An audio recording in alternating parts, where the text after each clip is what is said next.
Natalo nga ang TNT sa Game 5 ng finals game nila kontra sa Ginebra sa score na 73-66. At ang best player sa larong ito ay si Scottie Thompson na may 16 points, 10 rebounds at 5 assists sa kanilang panalo. Pero ang highlights ng game na to ay ang pag-walkout ni Coach Chot dahil sa pakikipagtalo kay Poy Eram. At inamin naman ni Coach Chot sa interview niya na naiinis lang siya sa mga antics ni Eram kaya sinabihan niyang siya na lang mag-coach kung di siya susunod dito. At ayon naman sa legit source na Spin.ph ay may iniinda nga daw na strained hamstring injury itong super import ng TNT na si RHJ.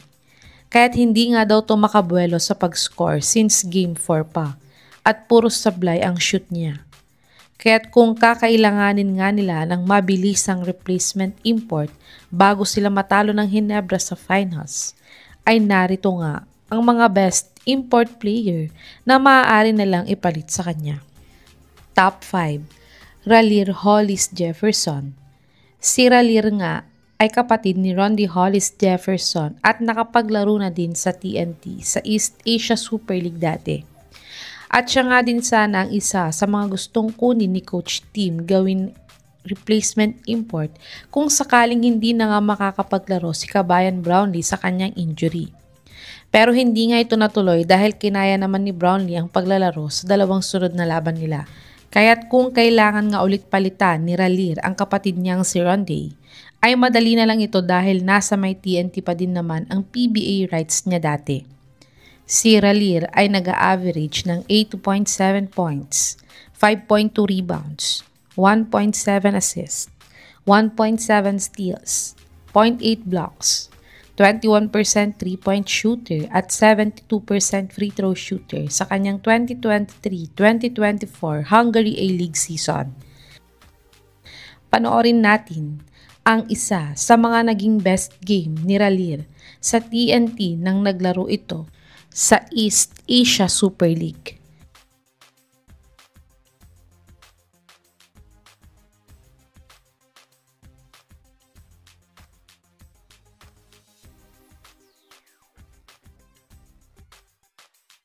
Top 4. Angelo Kwame.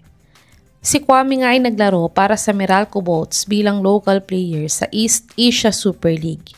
Ito nga ay dahil former naturalized player si Kwame ng Gilas Pilipinas. At siya nga sana ang pinaka-priority ni Coach Tim na gawing replacement import ni Justin Noypi. Inamin din ni Coach Tim na nag-practice na din si Kwame sa Ginebra bago ang Game 4 nila. Pero ayon nga sa source na si Sir Snow Badua, ay baka hinarang nga daw ng Meralco ang pag-release ng rights ni Kwame, kaya hindi ito agad naging kapalit ni Brownlee sa Game 4. Pero kung sa TNT nga ang magpapalit ng import at si Kwame ang gusto nila, ay baka mabilis nila itong maipahiram sa kanila agad dahil sister team nila ang Meralco. Si Kwame ay nag-average ng 6 points, 5.3 rebounds, 0.3 assists, 1 block, 45 field goal percentage at 70% free throw shooter sa kanyang 34th Dubai Championship Tournament. Panoorin natin ang isa sa mga latest basketball highlights ni Kwame kung gaano na nga ba siya kagaling maglaro ng basketball ngayon.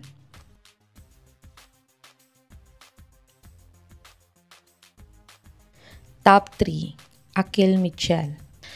Si Mitchell nga yung replacement import ng Meralco ngayong Commissioner's Cup. Pero ito'y nagka-injury din kaya ilang game din siyang hindi nakapaglaro dito. Pero matapos nga nito ay nakabalik pa din siya at natulungan ang Meralco na makapasok sa PBA playoffs ngayong conference. Pero dahil halos puros injured din ang key players ng Meralco ngayong conference, ay maaga din silang nalaglag sa playoffs. Kaya't kung si Mitchell nga ang pipiliin ng TNT na isang explosive forward player over sa big man na si Kwame, ay madali lang nila itong maibibigay sa TNT. Si Mitchell ay nag-a-average ng 21 points, 13.3 rebounds, 4.4 assists, 2.8 steals, 23% 3-point shooter, 64% free throw shooter this PBA 49 Commissioner's Cup. Panoorin natin ang isa sa mga best basketball highlights ni Mitchell para sa Meralco.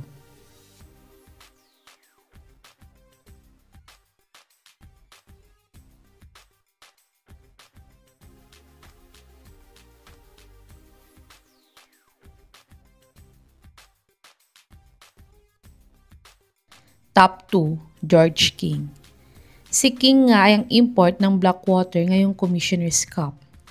Kahit undersized nga siya bilang import ngayong conference, ay siya pa din ang pinili ng Blackwater dahil siya din kasi ang import nila last Governor's Cup. Kaya di na nga sila nagpalit ng import at siya din ang kinuha nila ngayong conference.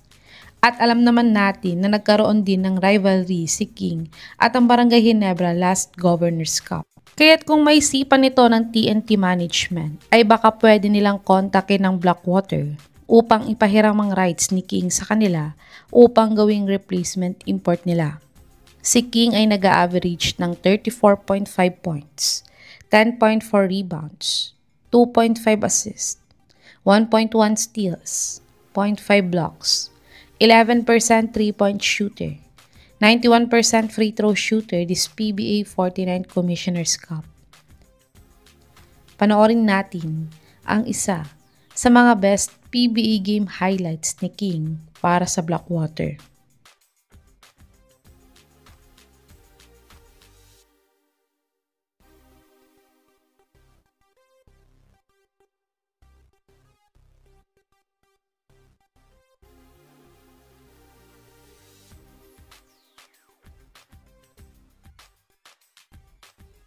Top 1, Mike Watkins.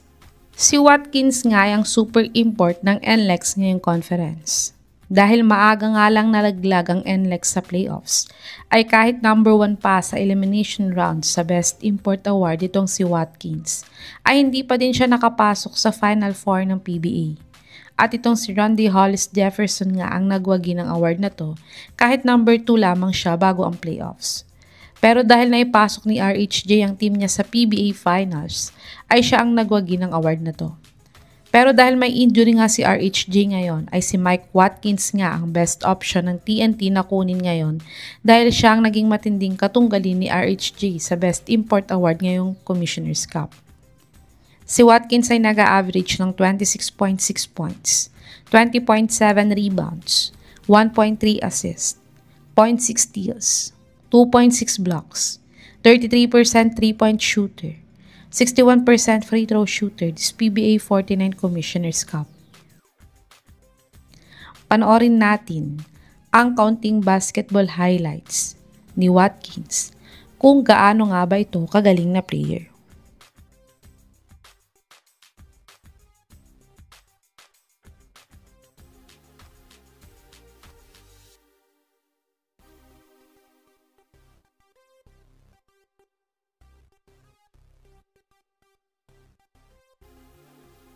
Ito ang mga best import players na maaaring gawing replacement import ng TNT para kay RHJ kung hindi nga niya kayang lumaro sa mga natitirang laro nila sa PBA Finals. Kayo mga kababos, sino sa mga to ang dapat piliin ng TNT na gawing replacement ni RHJ? I-comment nyo na po yan sa baba.